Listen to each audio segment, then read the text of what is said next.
Shri Venkateswara gold తాకట్టులో ఉన్న మీ బంగారాన్ని విడిపించి కొనబడును.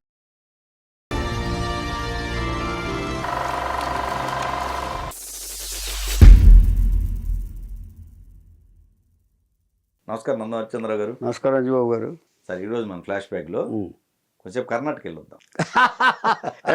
ఫ్లైట్ టికెట్ తీసారా, ట్రైన్ టికెట్ తీసారా? ఫ్లైటే. ఓకే. సో కొంచెం అడవుల్లో కూడా తిరిగి రావాలి మనం. అబ్బో, అక్కడ ఫ్లైట్లు లేవు. అర్థమైంది అర్థమైంది. రాజ్ కుమార్ గారు, డాక్టర్ రాజ్ కుమార్ గారు, కన్నడ కంటి రాబ. కన్నడ ప్రేక్షకులకి, ప్రజలకి ఆరాధ్యదైవం, సందేహం లేదు. అది రాజ్ కుమార్ గారు అండి. మనం ఒకటి చెప్పుకోవాలి. ఇప్పుడు మన తెలుగులో ఎన్టీఆర్, ఏఎన్ఆర్ రెండు కళ్ళు ఏమండి, సూపర్ స్టార్స్. తమిళ్లో ఎంజిఆర్, శివాజీ సూపర్ స్టార్స్ ఏమండి.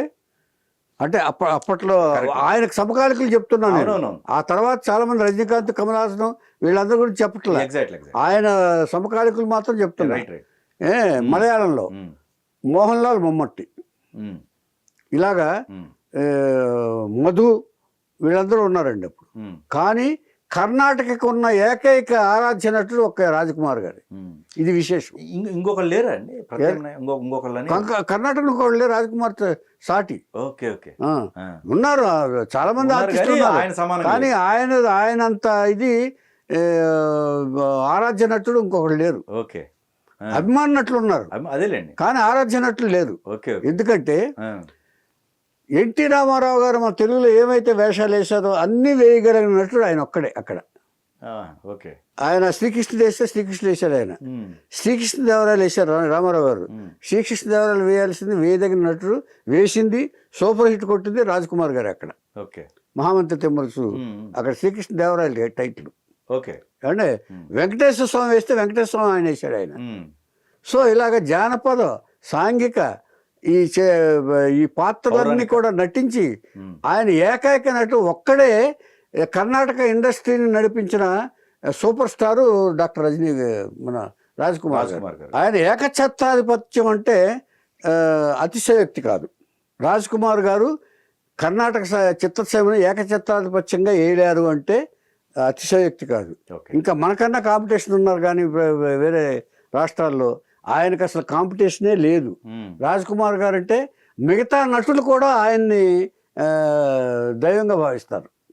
ఈయన మైసూర్ రాజ్యంలో మన ఇప్పుడు కర్ణాటక మైసూర్ రాజ్యంలో అప్పుడు గాజనూరులో 1929లో పుట్టయ్య స్వామి, లక్ష్మమ్మ దంపతులకు 1929లో పుట్టారు ఆయన. పుట్టిన తర్వాత ఆయనకి పుట్టస్వామి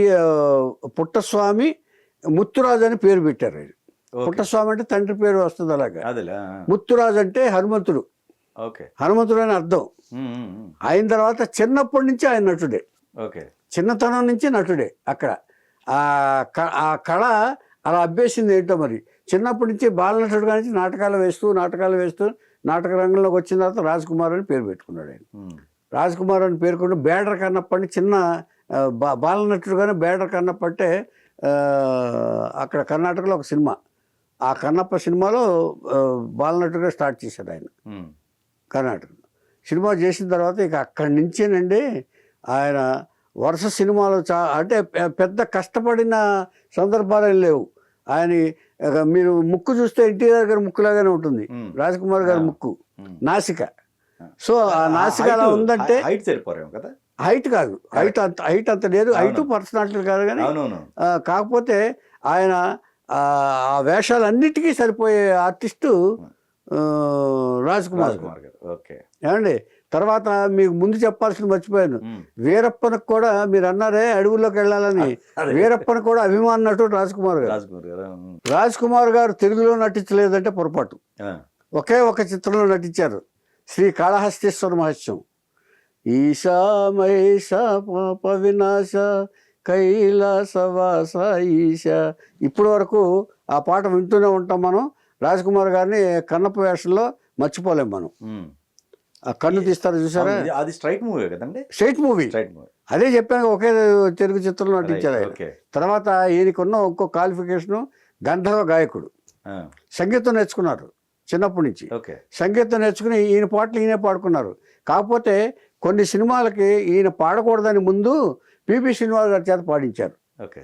ఈయన మ్యాచింగ్ వాయిస్ పిబి శ్రీనివాస్ గారు, గంధర్వ గాయకుడు.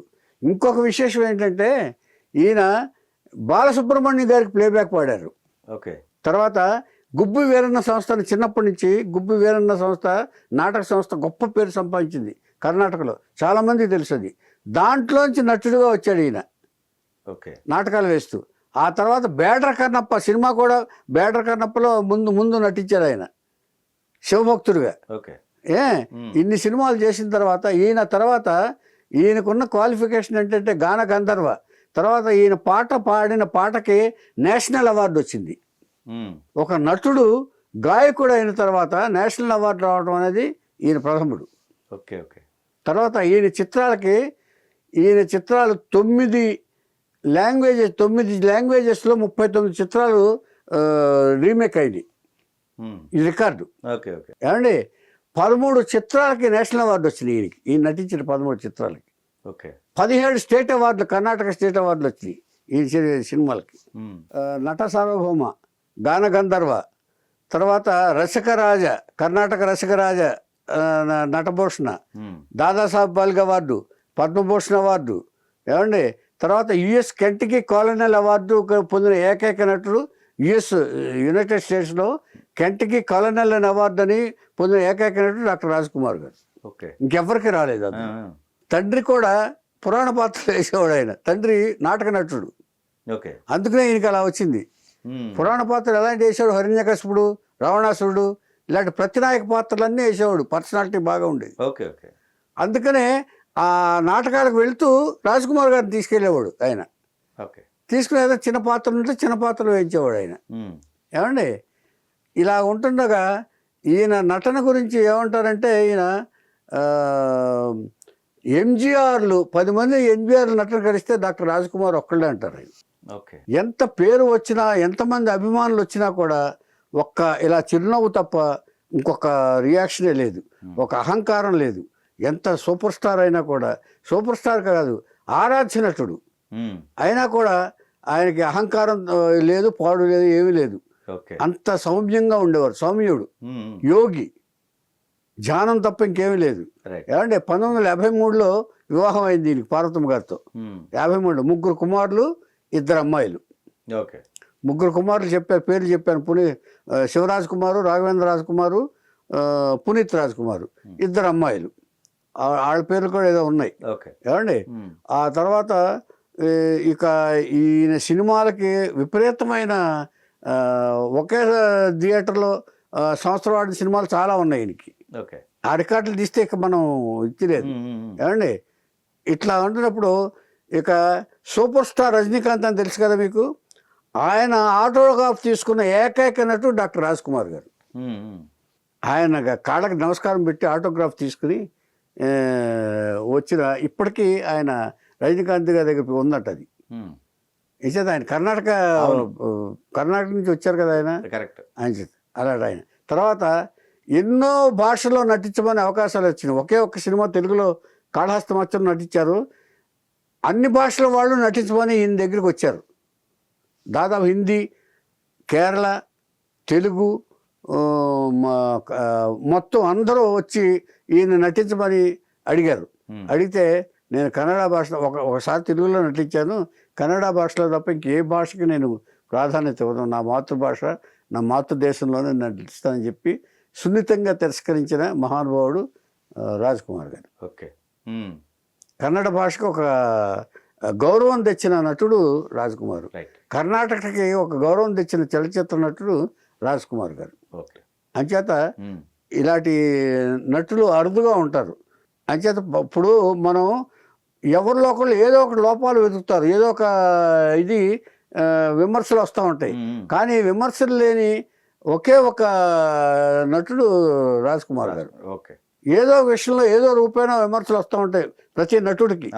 ఎవరికి ఎఫ్ఐఆర్స్ కానివ్వండి, లేకపోతే ఇంకోటి కానివ్వండి. కానీ ఏమాత్రం లేకుండా గౌరవప్రదంగా ఎండ్ వరకు గడిపిన ఒకే ఒక నటుడు డాక్టర్ రాజ్ కుమార్. పిల్లల కెరీర్ కూడా ముగ్గురులో ఇద్దరిది ఆ పునీత్ చనిపోయాడు. పునీత్ గారు అంటే ఆ సడన్ చిన్నపిల్ల అప్పుడు రాజ్ కుమార్ గారు చాలా ఆప్యాయంగా సినిమాలో నటింపు చేశారు ఆయన. ఆయన నటించారు అదే పునీత్ నటింపు చేసి. అది చాలా చాలా పెద్ద దెబ్బ రాజ్ కుమార్ గారి జీవితం. పునీత్ కుమారు వ్యాయామం చేస్తూ చనిపోవడం అనేది ఏమండి. అంచేత వాళ్ళ ఫ్యామిలీ అందరికి ఒక ప్రత్యేకమైన ఫ్యామిలీ అండి అది పార్వతమ్మ గారి ఫ్యామిలీ. పార్వతమ్మ గారి ఆధ్వర్యంలో నడిచేది మొత్తం. ఆవిడే మేనేజ్ చేసేవారు అంతా. రాజ్ కుమార్ గారి వ్యవహారాలన్నీ ఆవిడే చూసేవారు. ఈ నిర్మాణ వ్యవహారాలు కానివ్వండి, వాళ్ళ సొంత బ్యానర్ కానివ్వండి, వాళ్ళ సినిమాలు కానివ్వండి, అన్నీ మొత్తం తల్లికి చెప్పకుండా కొడుకులు కూడా ఏం చేసేవారు కాదు. ఏదో ఈ మధ్య పెళ్ళిళ్ళు అయిన తర్వాత వాళ్ళు చూసుకున్నారు తప్ప మిగతా అన్నీ. తర్వాత పునీత్ రాజ్ కుమార్ ఎన్ని ట్రస్ట్ కార్యక్రమాలు చేశాడండి. ఇప్పటికీ కొన్ని వేల మందిని చదివిస్తున్నాడు ఆయన. తను లేకపోయినా కానీ అది నడవాలని చెప్పేసి దాని పేరు రాశారు. అది చాలా గొప్ప విషయం అండి. ఎంతకంటే గొప్ప విషయం, ఆ ఫాలోయర్స్ కూడా తర్వాత వాళ్ళు కూడా, మిగిలిన వాళ్ళు కూడా దాన్ని ఫాలో చేయటం, అది గొప్పతనం. కరెక్ట్. అంచేత ఇంతటి గొప్ప ఫ్యామిలీ అది. ఎంచేతంటే మొత్తం ఫ్యామిలీ అంతా కూడా ఒక సర్వీస్కి, సేవలకి